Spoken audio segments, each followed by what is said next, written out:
এবং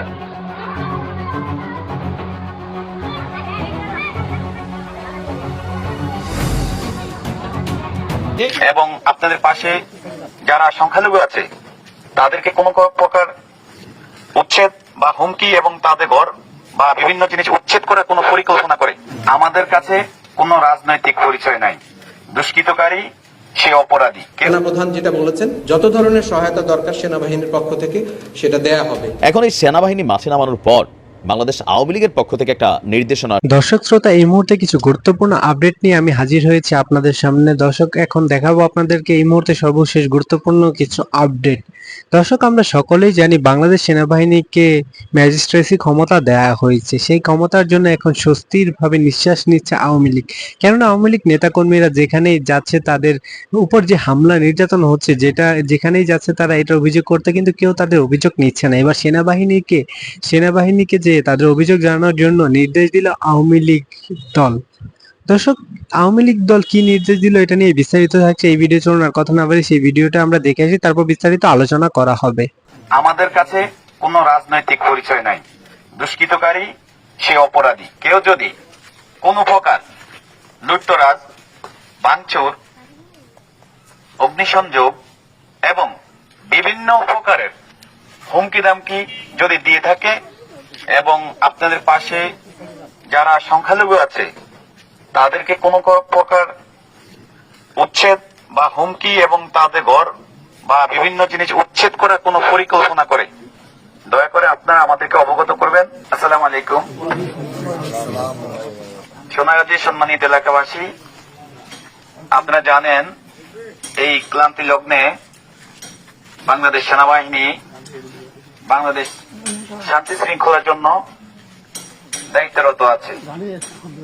এর ধারাবাহিকতায় আপনাদের এলাকা বা আপনাদের প্রতিবেশী কেউ যদি কোনো প্রকার লুটতরাজ, ভাঙচুর, অগ্নিসংযোগ এবং বিভিন্ন প্রকারের হুমকি দামকি যদি দিয়ে থাকে এবং আপনাদের পাশে যারা সংখ্যালঘু আছে তাদেরকে কোনো প্রকার উচ্ছেদ বা হুমকি এবং তাদের ঘর বা বিভিন্ন জিনিস উচ্ছেদ করার কোনো পরিকল্পনা করে, দয়া করে আপনারা আমাদেরকে অবগত করবেন।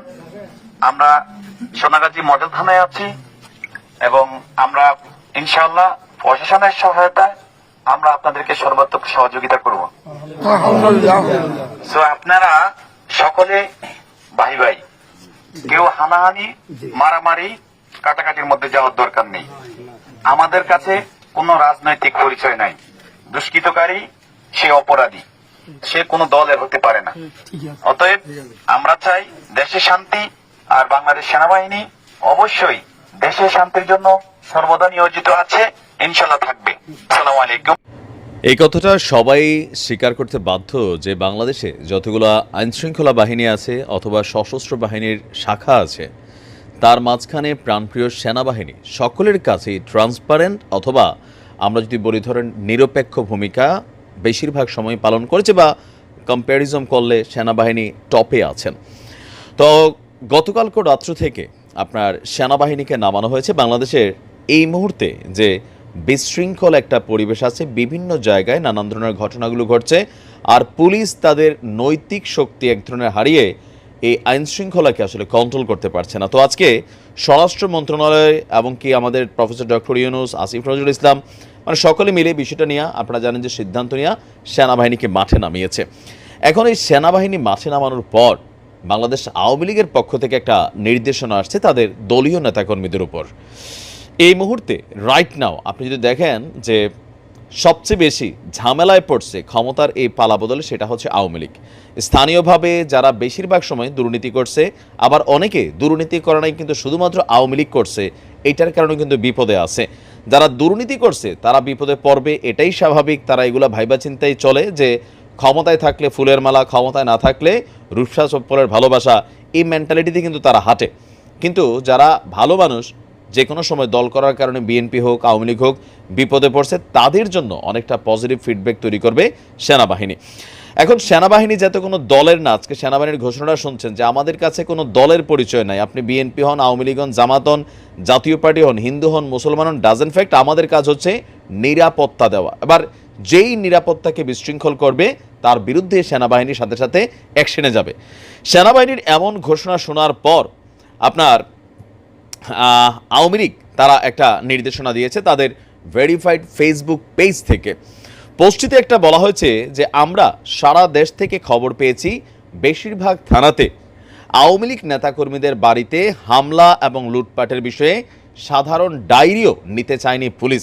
তো এই পুলিশ কিন্তু আওয়ামী লীগের সময়ও বিএনপি এবং জামায়াতের বেলায় একই কাজ করত, আর এই কাজগুলাই আমাদের রাজনৈতিক দলগুলা যে যখন ক্ষমতায় থাকে পুলিশকে তাদের মতন করে ব্যবহার করে এই কাজগুলো করতে। সুতরাং এই ধরনের বক্তব্যটা খুবই নর্মাল, আর এই চিত্রটা আওয়ামী লীগ নিজেই তৈরি করছিল।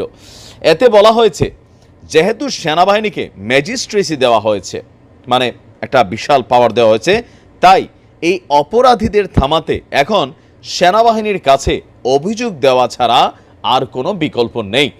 তা মানে এখানে আওয়ামী লীগ যেটা বলছে যে আপনার এখন থেকে বাংলাদেশ আওয়ামী লীগের কোনো নেতাকর্মী অথবা কোনো সমর্থক তিনি তার ব্যবসা প্রতিষ্ঠান, বাড়িঘর যে কোনো জায়গায় যদি ব্যক্তিগতভাবে বা প্রাতিষ্ঠানিকভাবে অন্য দল দ্বারা বিএনপি অথবা জামাত অথবা লোকালি কোনো মানে কোনো সংগঠন বা সংস্থা বা কোনো ব্যক্তিবর্গের দ্বারা যদি কেউ অত্যাচারিত হয়, নির্যাতিত হয়, নিগৃহীত হয় অথবা হুমকি ভয় ফিল করে, তাহলে যেন সাথে সাথে বিষয়টা সেনাবাহিনীর সাহায্য বা সহযোগিতা নেওয়া হয়।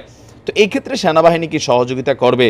শতভাগ করবে, কারণ সেনাবাহিনীর কাজটাই হচ্ছে নিরপেক্ষ থাকা। সেনাবাহিনীর যারা কমিশন অফিসার লেভেলে আছেন তারা কিন্তু সবসময় এই পদটা বা এই পাওয়ারটা তারা পায় না। তাদের কাজই হচ্ছে বেশিরভাগ সময় আমাদের ক্যান্টনমেন্টগুলোতে থাকা, বা যখন তারা পাবলিকলি নামে তখন তারাও সর্বোচ্চ চেষ্টা করে আচার ব্যবহার দিয়া, ভালোবাসা দিয়া, ভালো কথা বলা, আর যদি দেইরামি করে তখন উল্টা লটকাইয়া, হ্যাঁ মনে করলেন যে বাঁশের কঞ্চি দিয়া চিকন চিকন আঘাত করা, অথবা দরকার লাগলে এনকাউন্টারও কিন্তু করে দিবে। কারণ সেনাবাহিনীর আরেকটা অভিযান চলছে, আপনারা জানেন সেনা, পুলিশ সহ বিভিন্ন বাহিনীর যে যৌথ অভিযান চলছে। তো এই মুহূর্তে সেনাবাহিনী নামার পরে এটা সবচেয়ে বেশি অ্যাডভান্টেজ বা সুবিধা আমার মনে হচ্ছে এই মুহূর্তে আওয়ামী লীগই পাবে, আর সাধারণ জনগণও পাবে। আর অন্যান্য দলের মধ্যে যারা প্রতিশোধ পরায়ণ মেন্টালিটিতে ছিল, এটা করে ফেলবো, এটা ভাঙ্গা ফেলবো, এটা দখল নিয়ে নেবো, বিভিন্ন জায়গায় তারা বিপদে পড়ছে। আর সবচেয়ে আরও বড় বিপদে পড়ছে যারা রাস্তাঘাটে বিভিন্ন জায়গায় চাঁদাবাজি সিন্ডিকেট চালাইতো, পুলিশকে বা ট্রাফিককে ম্যানেজ করা, তারাও কিন্তু বিপদে পড়ছে। আমরা সেনাবাহিনীকে চাই নিরপেক্ষ ভূমিকা পালন করবে। দর্শক, এতক্ষণ আপনার মোবাইল স্ক্রিনে গুরুত্বপূর্ণ আপডেটগুলো দেখতে পারলেন, যেখানে ডক্টর ইউনূস নিজে সেনাবাহিনীকে ম্যাজিস্ট্রেসি ক্ষমতা দিয়েছে যেন বাংলাদেশে আইনের উপর মানুষের যে আস্থাটা চলে গিয়েছে সেই আস্থাটা যেন ফেরত আসে। আবার এতে স্বস্তি পেয়েছে আওয়ামী লীগ, কেননা আওয়ামী লীগ যেখানে কোনো কাউকে অভিযোগ দিতে পারতো না সেখানে এখন সেনাবাহিনীর কাছে তারা অভিযোগ দিতে পারবে। এটারই নির্দেশ দিয়েছে আওয়ামী লীগ দলের সভাপতি সম্ভবত, কারণ আওয়ামী লীগ দলের ভেরিফাইড পেজ থেকে একটি নির্দেশনা এসেছে যেখানে বলা হয়েছে যে আওয়ামী লীগের নেতাকর্মীরা যেন তাদের নিকটস্থ সেনাবাহিনী ক্যাম্পে যে তাদের অভিযোগ দায়ের করে, কারণ জানে একমাত্র সেনাবাহিনী তাদের আস্থা রাখবে। কারণ সেনাবাহিনীর কাছে কোনো রাজনৈতিক দল বড় নেই, কারণ সেনাবাহিনী নিজেরা এটা ঘোষণা দিয়েছে। সেনাবাহিনী সবসময় মানুষের আস্থা নিয়ে চলেছিল, ঠিক সেভাবেই চলবে। দর্শক, এই ভিডিও দেখে আপনাদের মন্তব্য অবশ্যই কমেন্ট বক্সে জানিয়ে যাবেন, আর পরবর্তী ভিডিও দেখার আমন্ত্রণ জানিয়ে এখনকার মতো বিদায় নিচ্ছি। আল্লাহ হাফেজ।